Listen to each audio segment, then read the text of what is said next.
بيحمل.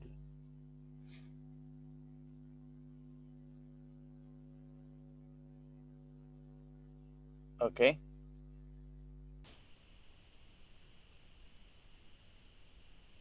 Yes, Mr. Ahmed, the mic is yours. Go ahead.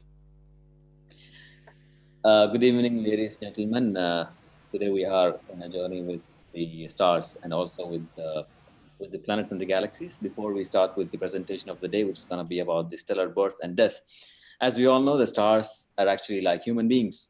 We look at their life as a human life. We start as a young child, we grow at the adolescence age, and then the teenage, and then the old age, and then the human dies. Exactly like that, the star also has a timeline of life and events.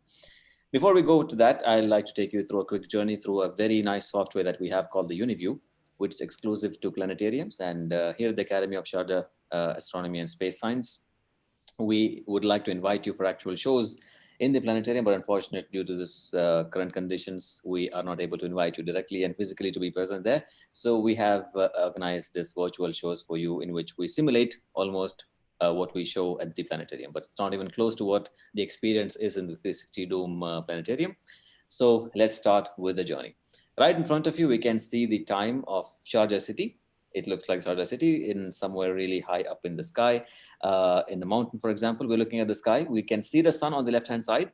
The time is about 4:30 p.m. But obviously at this point, we are at 8 p.m. But we have put time backwards. That's a good thing about the software.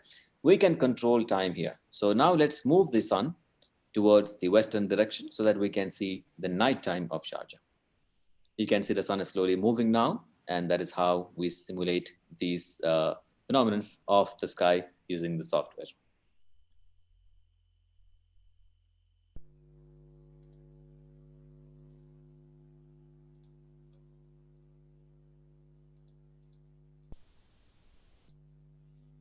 As the sun goes down the horizon, you can see the left side, which is the west side, we can see a bit of the sunlight.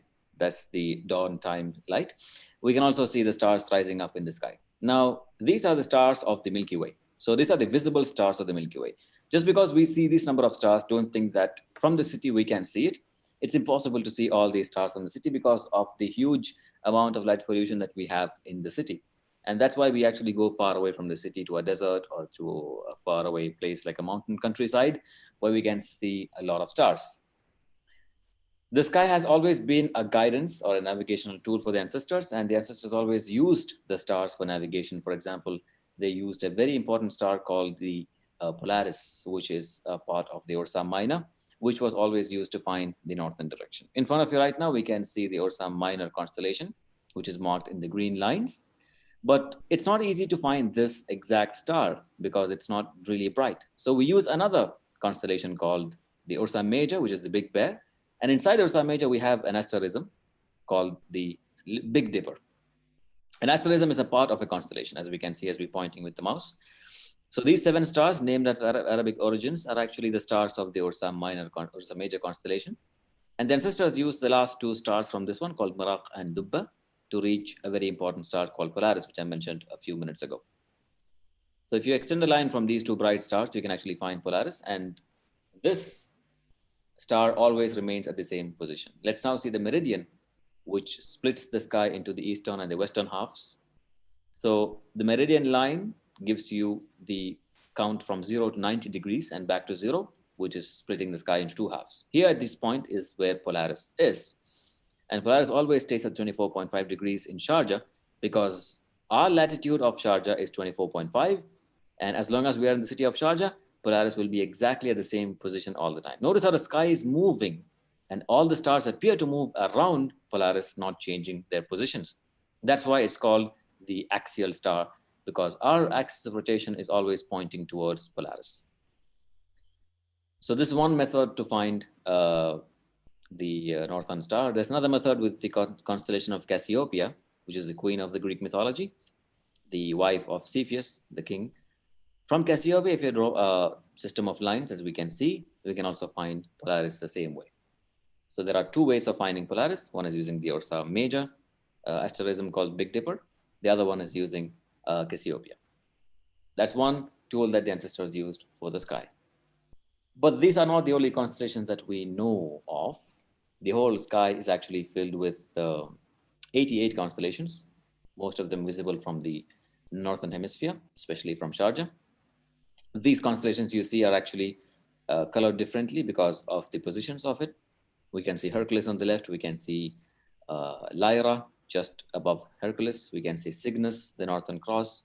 We can see the Dragon, Draco, around Ursa Minor. All these constellations fill up the sky from the Northern Hemisphere. The rest of it will be visible only from the Southern Hemisphere, from countries like South Africa or New Zealand, where the latitude is below the equator. Also, the constellation Zodiac, where we think Zodiac constellations are only 12, but they are actually 13 now. And also, we think Zodiac constellations actually affect the human beings and their personalities, but it's actually true because stars are really far away and they don't really apply on your personality. So if you do something and then you blame it on your stars, it's not really a good idea.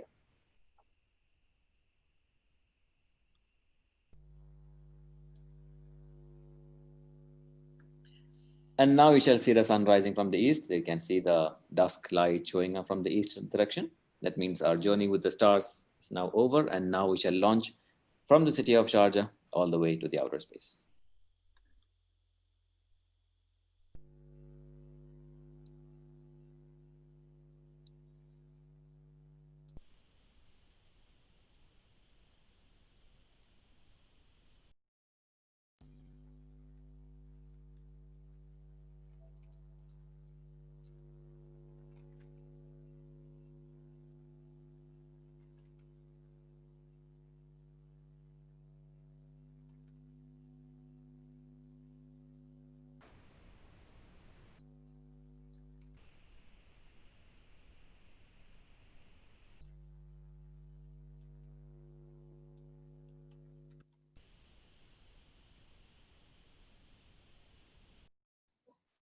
And now we have reached the outer space. We are about 15,000 kilometers away as we look at the entire planet. The atmosphere of the Earth helps us in regulating the temperature, also in keeping the light trapped in our atmosphere. You can see the clouds, the oceans. At this point, we are above the atmosphere. That means we have crossed the gravitational field mostly, but still we feel a bit of gravity, but we call it microgravity. That's the kind of situation in which the astronauts are when they are inside the ISS or the International Space Station. They don't really feel their weight because they are kind of far away from the center of the Earth, which is the most gravitational point around the Earth system. The journey to the moon took about 3 days. That means it's kind of far away. The astronauts had to sit through the journey 3 days until they got to the satellite, the natural satellite, the moon. As we go further away from the Earth, we can see the orbit of the moon. It will show up very soon. Notice how we can see the sunlight, the sun, and the stars at the same time. It's only possible if you are in the outer space because there is no atmosphere to change what you see. So if an astronaut can be in space, that means he can see the sun and the stars at the same time, exactly like how we are seeing right now. This is the orbit of the moon, about 375,000 kilometers away in average, because the moon's orbit is not exactly a circular orbit, it's an elliptical orbit. So at some point, it will be close to the Earth, at some point, it will be far away. Close times is going to be about 355,000 kilometers away, and far points will be 420,000 kilometers away. Notice the motion of the Earth and the moon, the synchronized gravitational motion of the dual body system. But we should not forget the sun's influence in these two objects because the sun's gravity is actually the one that's playing the major role in keeping all the objects in the solar system in orbits. We have now fastened the time up to a few days a second because you can see the Earth rotation is very fast. So at this point, you can see the moon is crossing in front of the Earth and between the sun. That's when the solar eclipse happens. Notice how the moon just crosses. Yes, that's where we saw the eclipse that happened a few days ago. We witnessed it on the June 21st. It was a partial eclipse from the United Arab Emirates. We could see that the Earth came in, the moon came between the Earth and the sun, and we saw the eclipse happen. Let's now leave the inner solar system, which is the solid planets, and see the outer gaseous giants.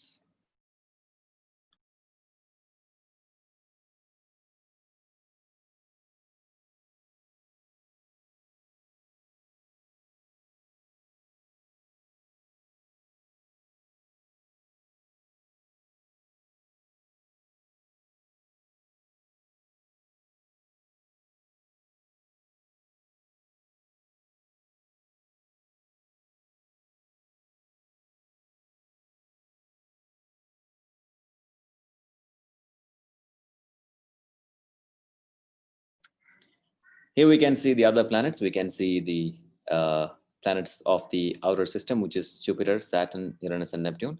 These are gaseous giants with solid cores. So gaseous giant, that means you don't have a solid platform to land on. The Earth is marked, as we can see. The Earth is just 150 million kilometers away from the Sun, which is 1 astronomical unit. This is Saturn, the planet with the rings. We just passed through it. This is Jupiter, the planet that actually saved us from a lot of meteorites, which were supposed to be hazardous to us, but it saved us from them.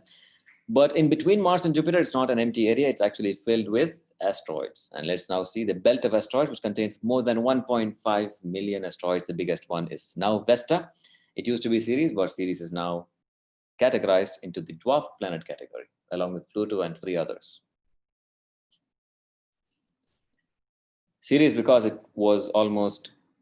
qualified to become a dwarf planet because of the shape, the mass, and the dominance of the gravity. That's the main reasons why it become a planet, but it can't be a major planet because it does not have any moon around it. Plus, it is not massive enough to become a major planet like any other ones. So now the smallest one is Mercury. It's no longer Pluto. This is not the entire solar system. Now let's also go beyond Neptune, where we can see an orbit or a collection of other objects called the Kuiper belt, where the Pluto and other dwarf planets are, including so many asteroids and also comets. This is the asteroid belt. You can see the motion as we have moved the time forward fast.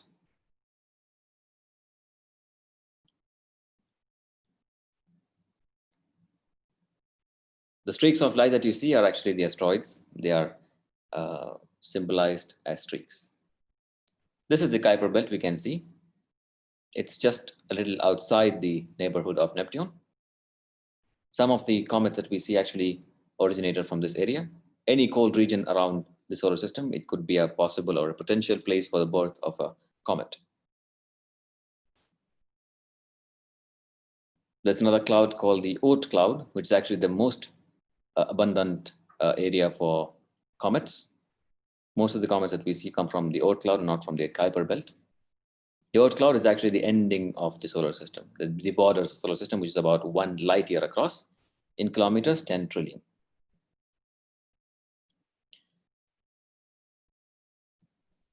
Now, all this while we were inside the vicinity of our solar system, but now we're about to exit solar system and we're about to see much more, which is going to be our Milky Way galaxy.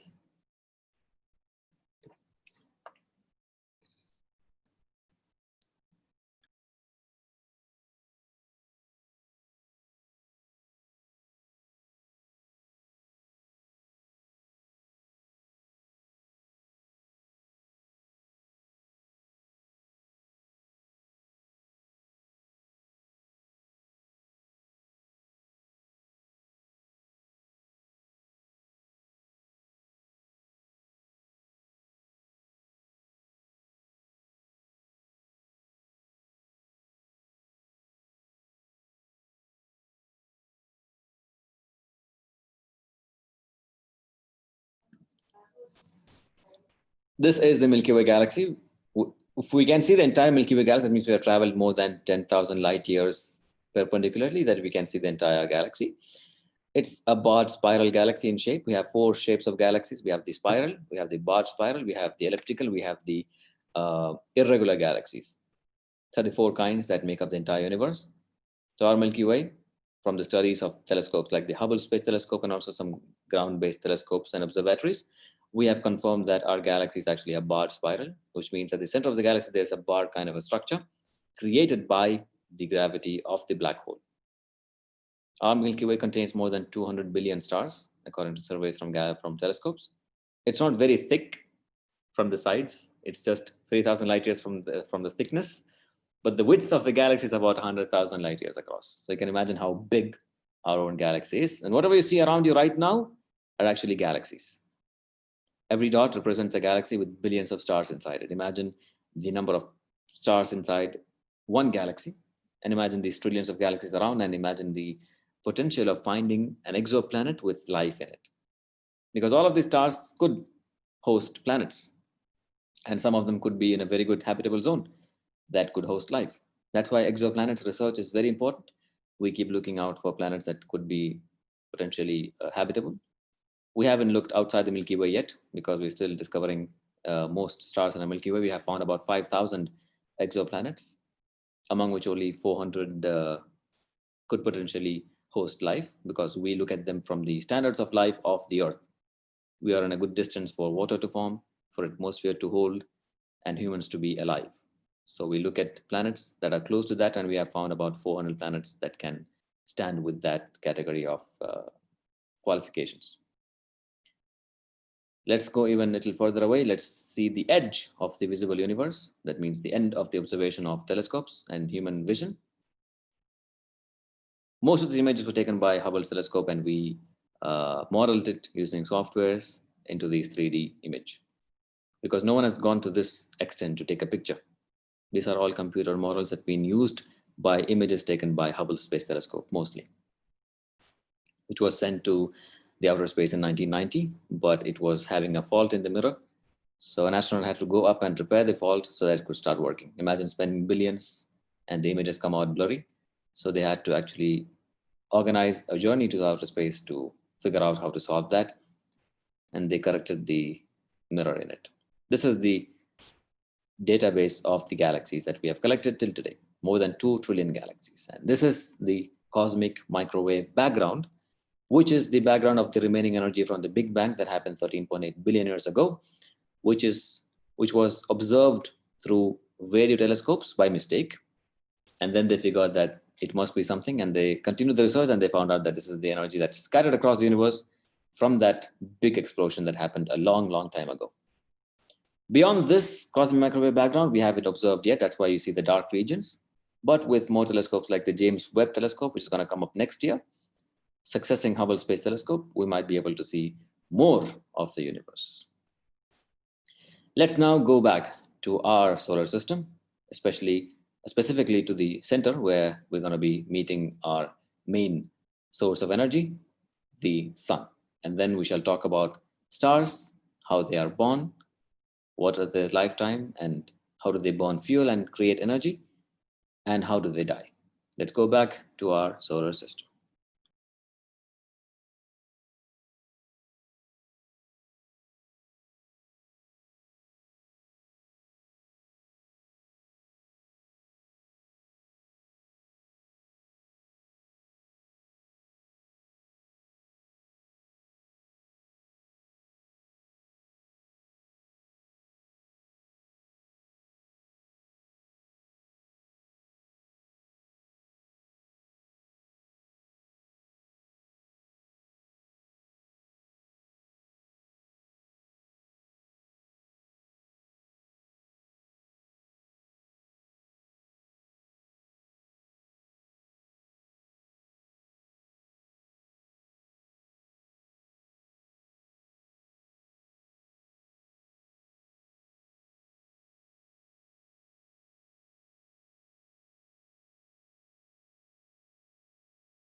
Here we are back to our main source of energy, the sun. We can see the the flares, we can see some dark spots.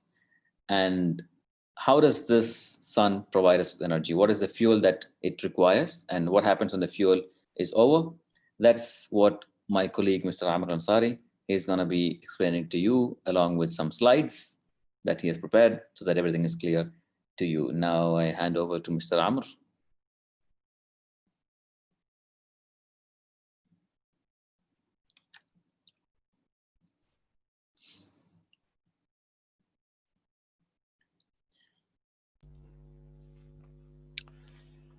Hello, everyone. Thank you, Mr. Ahmed, for the great journey through space. We have seen a lot of things amazing. We have seen the solar system, and of course, how big the universe is compared to what we have, or the Earth, or the solar system itself. When you think about, I don't know, Ahmed, if my voice is clear enough or not. Just please tell me,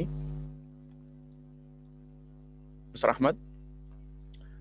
Just tell me if my voice is clear or not. Yes, it's very clear. You can go ahead. Thank you so much. And we have reached the not the end of the universe with Mr. Ahmed Salahuddin when he showed you the micro background. That is not the end of the universe. Actually, that is at least now the end of what, of science. That's what we have got till now with our telescopes, with our equipments. If we develop and improve new techniques, maybe we can reach further and further, and we can dive into the depth of the universe to discover more. As I say, always, the universe is full of mysterious things like black holes and neutron stars and those amazing things. And do not forget the dark matter and dark energy, which form more than 95% of the universe. All what you have seen actually with Mr. Ahmed Salahuddin was just 5% of the real universe. Just 5%, yes, it is, because the rest, the 95%, is just the dark matter and dark energy. We know they are exist. We know that they do exist. How? By studying the effect of those two things, dark matter and dark energy, around the galaxies, the motion of the galaxies, and also the expansion of the universe. They affect on our universe. We know it by knowing the effect of each one. But did we detect them? Did we know how, what kind of matter they are? Actually, no. We don't know anything about them. But we know that they are there. But I think we need to study more and discover more and develop equipments to help us, or to be able to discover those things, dark matter and dark energy. So our main topic today was what? Or is it the sun only? Actually, no. We are going to talk about the whole stars, or the life cycle of a star. So before we go through that, let's talk about the sun and take it as an example. Let's see it. Is the sun is a big star or not? According to our naked eyes, once we see it from the from our planet, we see the sky, or the sun in the sky. That doesn't mean it is it's a big star, because if we are, for example, on Jupiter, we shall see the sun small one.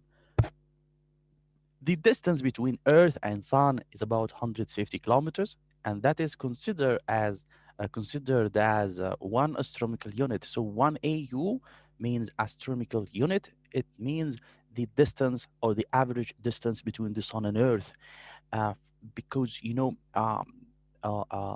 distances in the outer space is incredibly spacious. So we need a new scale to measure distances between planets in the solar system. Diameter, we use the astronomical unit, 1 AU, for example, 150 million kilometers.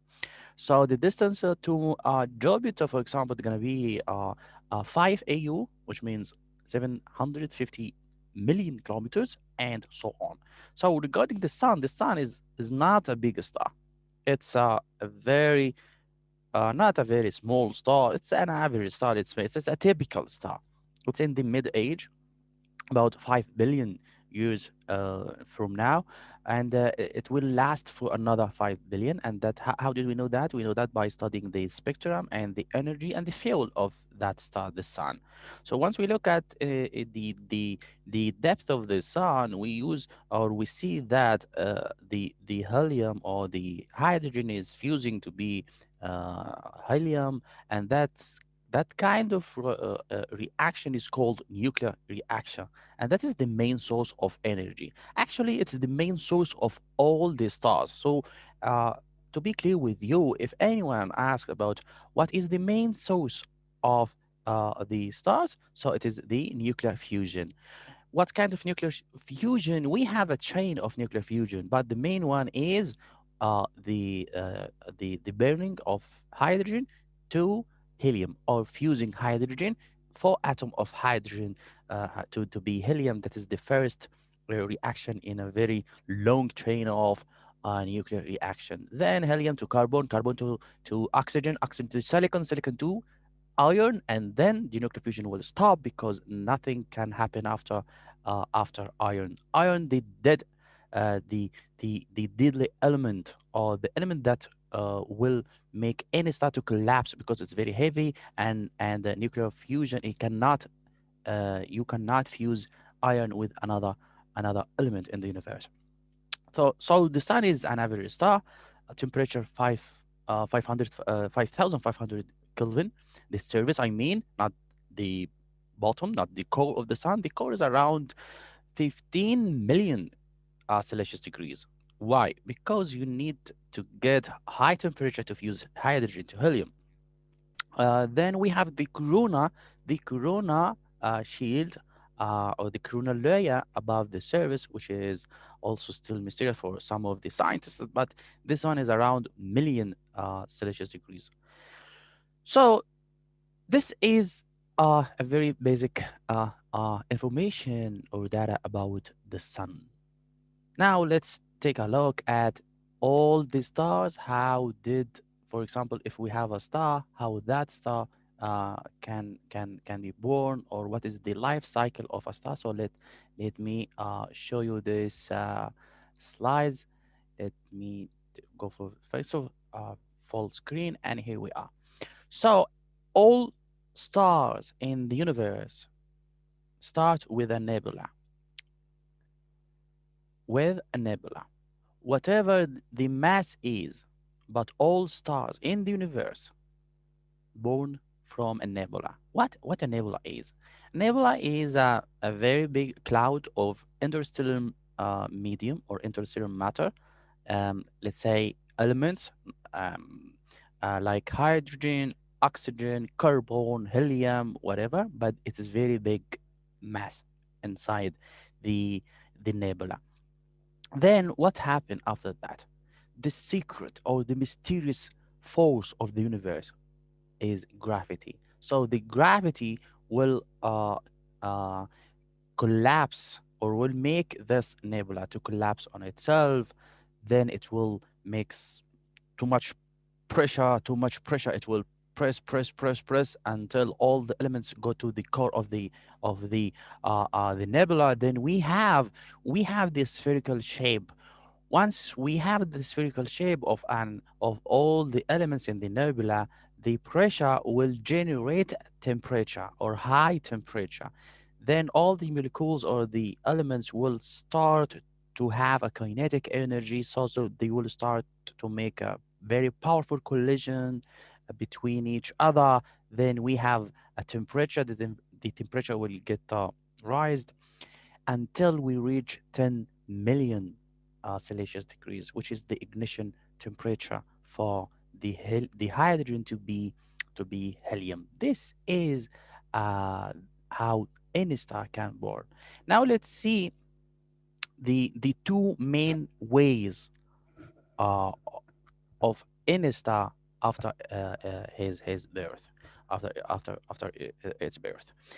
Let's now say we have two stars, average star like the sun, which I point now here by mouse, And here the massive star. Why do we have average star or even massive star? Depending on what? Depending on the mass of the nebula that we have in the beginning. For example, the sun came from an average a stellar nebula, not a big one. That's why we have the sun. The sun is an average star.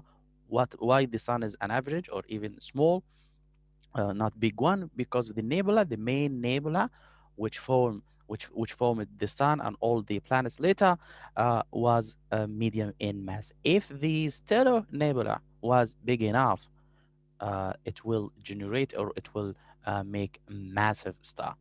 So let's go after this average star. Let's say this is the sun, for example. The sun now is fusing in its core hydrogen into helium, but it will last only for 5 billion years. What will happen later? Actually, when the fuel inside the sun, the fuel I mean here, the hydrogen atoms or nuclei, when the suns run out of fuel, the outer shell will expand and the core will collapse. So the outer shell will expand or it will be red giant. After what? After 5 billion years. I'm talking now about an average star, which is the sun in our case here. After a few billion years later, the the the the uh, the gravity will keep going on. It will press on the core, leaving the outer layers to expand or to dissipate in the outer space. What will happen? We will have the planetary nebula. This one around. This is the outer shell of the nebula we have, and we have the core here, very small core, and this one we know it as white dwarf. White dwarf is the end of the sun, and all the small stars like our sun. Before going to the life cycle of a massive star, let me tell you something about the balance or the equilibrium of any star. Why do we have a star like the sun? We have two main forces: the gravitational forces or the gravity and the nuclear fusion. The gravity works from outside all the way to the core, but on the other hand, the nuclear fusion is working from the core to the outside. And this is the balance or the two main forces that affect on any star. For any massive star, the scenario is different here.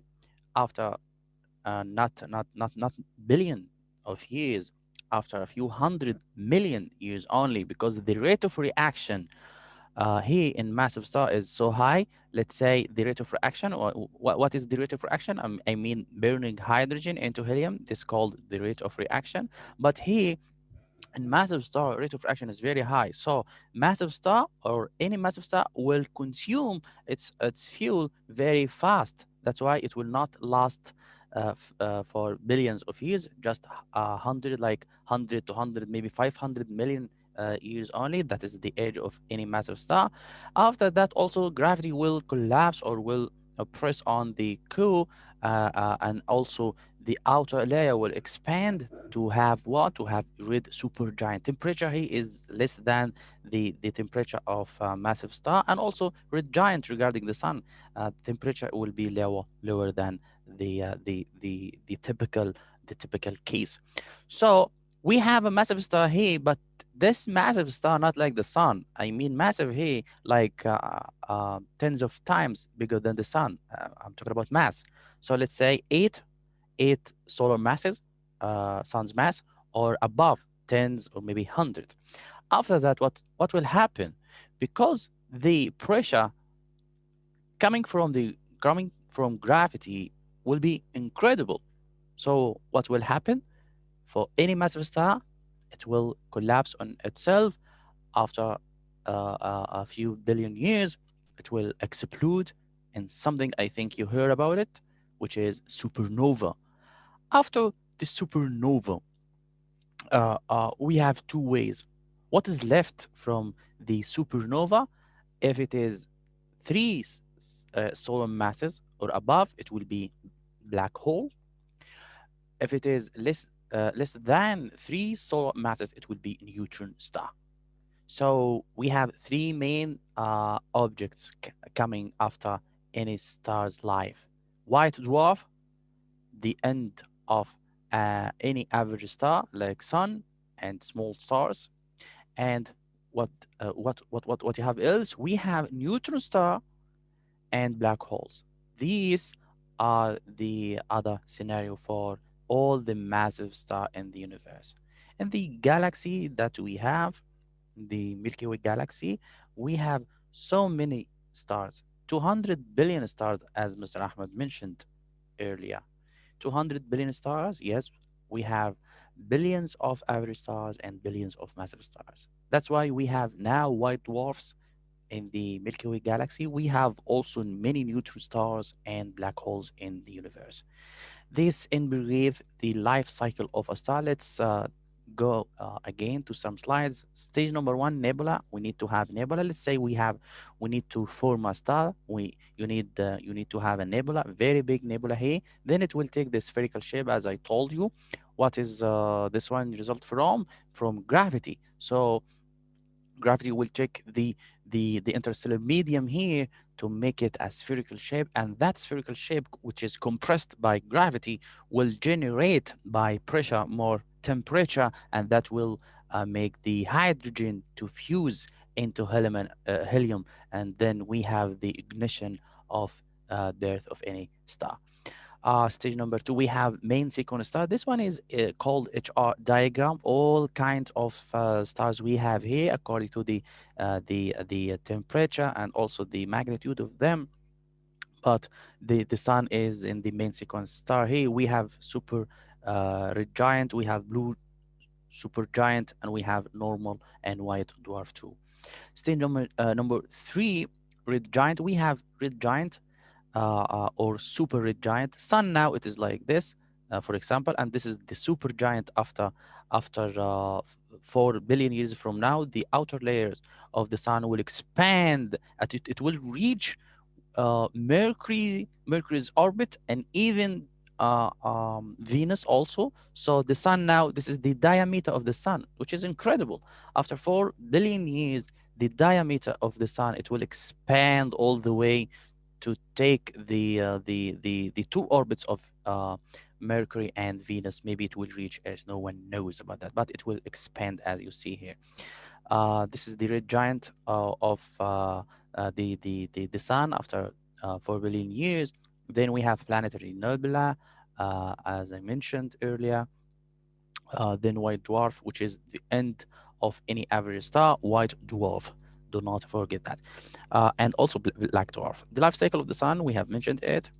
So let's move to the supernova. Supernova, when that happens, the supernova happens at the end of any massive star after it dies or after it collapses, uh, um, because helium or the nuclear fusion will end. Then gravity will take the coup all the way to compress it, and then the pressure is going to be very high, and it will explode in a supernova. As I said, what is left from the supernova is going to be neutron star or even black hole. What determines that? The mass. If the mass is which is left from the supernova is less than 3 or 2 solar mass, it's going to be a neutron star. Neutron star is the or the pulse stars, as it is known. Any neutron star, the mass of any neutron star is neutrons, neutrons and protons, the main or the building blocks of any atoms. So this one is completely neutron, and it gives off jets of X-rays and gamma rays, and we can detect that. And also, then the last one is black hole. As you know, black holes, uh, the mystery of our universe, actually, because nothing can ca- uh, cannot escape. There is nothing can escape from it, because it's a very big mass in a very small size, which means it will generate incredible gravity. Even light cannot escape from that. Light, the speed of light is not enough to escape from the gravitational pull of any black hole. We have so many black holes. We have the biggest one in the galaxy, our galaxy, the Milky Way. At the center of the galaxy, we have Sagittarius A, which is 4.5 billion times or million times as big as the sun. We have also Cygnus X, which is 6,000 light years away. Let's get back to this diagram again, which we can find all kinds of stars in the universe. According to the temperature, for example, the 3,000 temperature here, 3,000, then 6,000, 10, all the way to 30. On the vertically, we have here the magnitude or the luminosity. Where is the sun? The sun is here at this time. We have the main sequence. What does it mean? The main sequence mean all the stars that have uh, nuclear fusion inside, which burns hydrogen into helium. This is we call main sequence. After that, we have white dwarf, the end of the average star. We have also the giants, the red giants. So the sun is here. After a few billion years from now, it will be a red giant. We have also the super red giant, and so on. Hopefully we explained everything regarding the stars, and now we are very happy to have your questions. If you have any questions, just raise your hand, and we will answer it. Thank you, Mr. Ahmed. Are you there? Now, if you have any questions, just raise your hand, and I will pick you up. Any questions?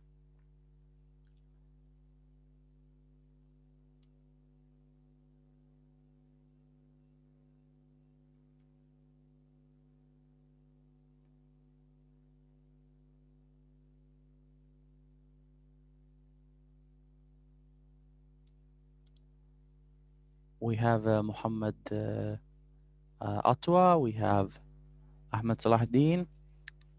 If you have any questions, just raise your hand. Um, Otherwise, we will end this show, and we will meet you in another show later. Thank you, Mr. Amr, and you can use the raise hand option. Once you have raised your hand, then we can unmute you and you can ask the question. We'll have the answers for it. If Thank you you. don't have any questions, then thank you for joining us tonight actually, for this show. And hopefully, we'll see you back in the planetarium once everything opens up. And I hope this whole situation calms down and we can actually meet and have a real space journey together. Thank you for joining in, and good night. Good night, everyone, and see you. Stay safe, stay home. Thank you.